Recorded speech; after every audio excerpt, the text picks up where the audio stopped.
Bonjour à tous, Serge Ostrowski, Société Naturalis. J'ai entre autres en charge le dossier formation avec tout le module Certifito ainsi que les modules biocontrôle. Donc aujourd'hui, je vais vous présenter en quoi Naturalis peut vous accompagner dans la recherche de méthodes efficaces alternatives aux produits phytosanitaires. Une de ces méthodes consiste à végétaliser les espaces.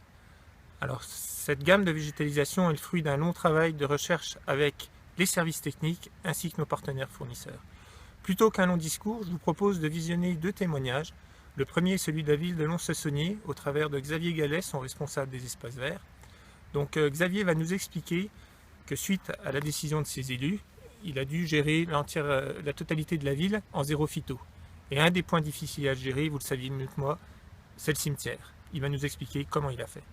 Ensuite, nous aurons un second témoignage, celui de David Richard, de la ville de Quetigny, qui lui va nous aborder la végétalisation dans le cadre de la gestion différenciée. Il a réussi à végétaliser notamment des trottoirs sablés, ainsi que des pieds de mur et des pieds d'arbres, en y intégrant également dans les graminées de la fleur. Bonjour, je suis Xavier Gallet, responsable des équipes de la ville de Lons-le-Saunier. J'ai notamment la gestion du cimetière qui fait 10 hectares. Donc depuis que tu es en place, Xavier, quelle est la problématique que tu as rencontrée face à la demande de la collectivité d'utiliser moins de produits phytosanitaires? Donc nous avons essayé plusieurs méthodes afin de diminuer cette utilisation de produits. Des méthodes thermiques qui donnent un résultat plus ou moins satisfaisant, qui demandent beaucoup de temps. Après, le thermique, donc tu me dis que ça te coûte en temps, le résultat... En argent, parce qu'on consomme beaucoup de gaz notamment. Après, je pense le manuel avec la binette. Une binette, oui, beaucoup d'heures et à deux personnes, c'est trop juste pour entretenir. Les herbes poussent plus vite que l'on intervient. Après, la mise, laisser le réenherbement naturel, donc c'est-à-dire sans rien faire, ça donnait quoi? C'est pas satisfaisant parce que les herbes ne sont pas de la même hauteur et ne garnissent pas complètement l'espace. D'accord. Et donc là, du coup, tu as essayé la végétalisation. Voilà, donc nous sommes passés à la végétalisation. Nous avons commencé par des petites zones, pour faire des essais notamment, des tapis de sédum, des mélanges fleuris. Et donc là, tapis de Sodome, mélange fleuri, avec quelle limite dans l'acceptation vis-à-vis de la population? C'était beau toute l'année? Tapis de sédum, dans le temps, n'ont pas perduré avec les conditions humides que nous avons eues les dernières années dans les étés. Donc il a dépéri petit à petit, puis ça laisse de la place, ça fait pas propre. D'accord. Et donc maintenant, tu as essayé de mettre en place une végétalisation, pardon, type graminées et mélange et trèfle. trèfle. Et là, qu'est-ce que ça donne?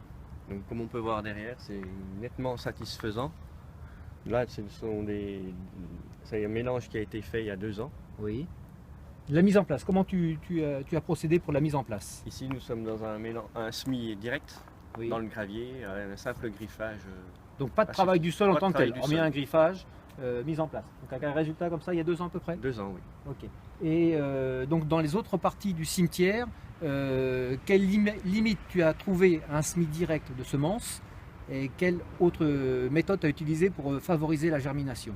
Donc cette année, nous avons poursuivi dans cette voie. Nous avons ensemencé plusieurs zones, 2000 m². Oui.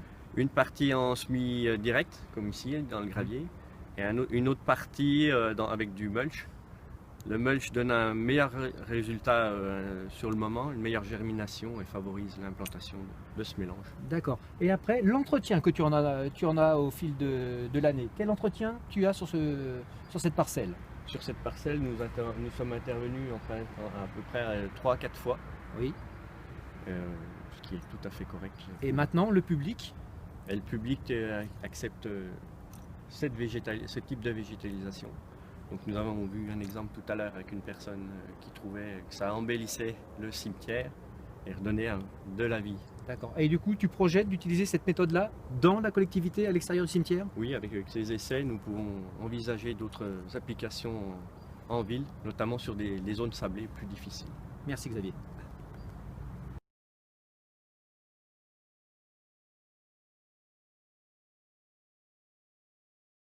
Donc ici, nous sommes dans une zone que nous avons ensemencée cet automne, mi-septembre.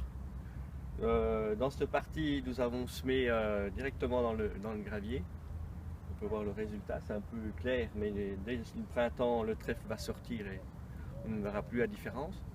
La seconde zone au fond a été semée dans du mulch, donc on peut voir la différence, c'est sorti plus rapidement, ça a garni plus rapidement. Donc on peut constater que dans les zones difficiles, il faut un support pour faciliter le développement et le verdissement. Cette réflexion nous amène à penser que nous pouvons généraliser ce type d'engazonnement dans les zones en ville, type sablé, les zones difficiles.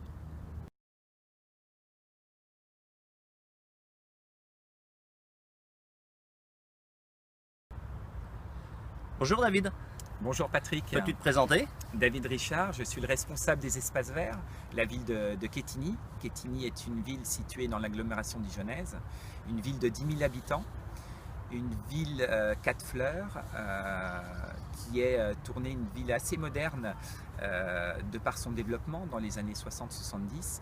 Et une spécificité de cette ville, c'est que nous avons un peu plus de 30 hectares d'air sablé sur l'ensemble de la commune.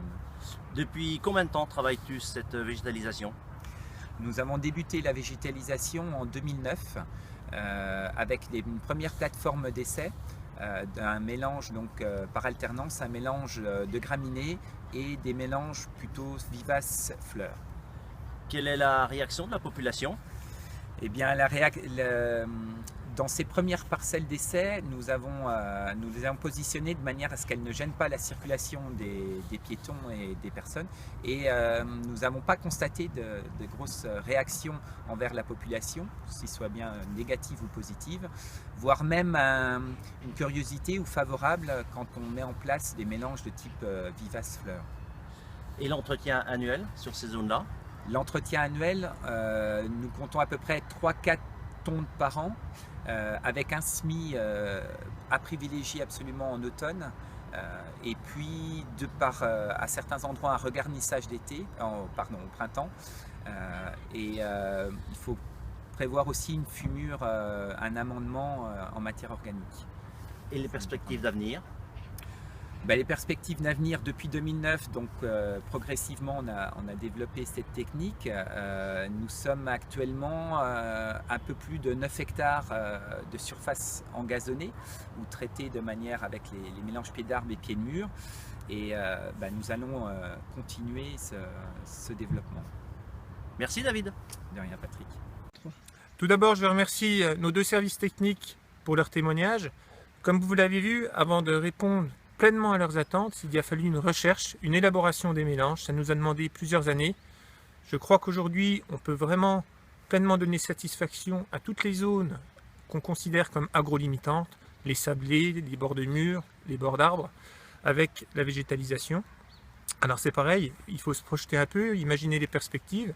Demain, on pourra aussi utiliser ces techniques, bien sûr, pour enherber les allées chez les particuliers, au travers de l'action d'un paysagiste. On pourra aussi, pour optimiser son semis, vous l'avez compris dans les deux témoignages, penser à des techniques qui sont simples de mise en œuvre, mais qui garantissent vraiment le semis, notamment l'hydromulching. Merci encore, n'hésitez pas pour tout renseignement à contacter Naturalis, et au plaisir. Au revoir.